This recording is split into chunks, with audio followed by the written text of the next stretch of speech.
He refused to come down and told me he'd rather not eat today.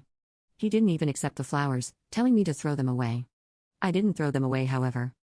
But I noticed they were out of the house a few weeks later.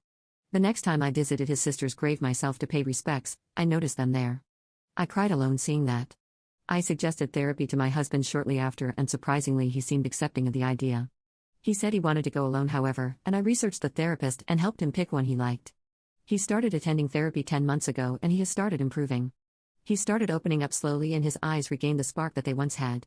I was super proud of my husband and let him know how amazing I thought he was.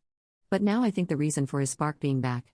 You see, on days he has therapy he wakes up super excited. With way more joy than on a day where we have a date planned. It's like the prospect of therapy makes him happy. I have never questioned him about this, of course, but I did take note of it. He stated once that his therapist gave him her personal phone number and not her work phone number because she cared so much about him she wanted him to be able to reach her outside of work hours. This seemed super unprofessional to me, but I let it go at the time. However, over time I started to suspect things, especially when he came home 3 months ago with his button-up shirt undone with 2 buttons, which was low enough to expose his entire chest.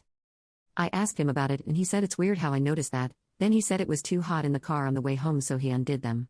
Plausible, I suppose, but then a few weeks later he came home from therapy with a very subtle smell of wine on his breath. I asked him why his breath smelled like wine and he said he picked some up from the store on his way home and taste tested it before coming into the house. I asked him why he didn't bring it inside, however, and he claimed he decided to throw it away because he didn't think I'd like it anyway. Alarm bells were seriously going off in my head now, especially because I had seen his therapist. She is exactly his type.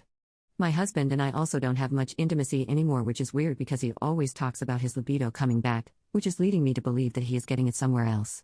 So last month I decided to do something I should not have done and I put a tracker into his car before he left for therapy. I noticed that the tracker showed him going to his therapy appointment, then driving to a different address before coming home. I kept my findings to myself, however. Last week I did something which put the final nail in our marriage in my opinion. When he went to therapy, I tailgated a few minutes later without him noticing, and I saw him and his therapist exit the building and get in his car.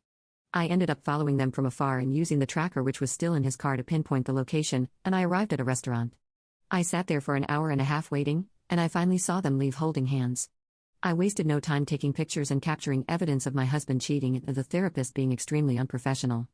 Now my question is, do I simply serve him with papers or do I expose her too and get her license revoked?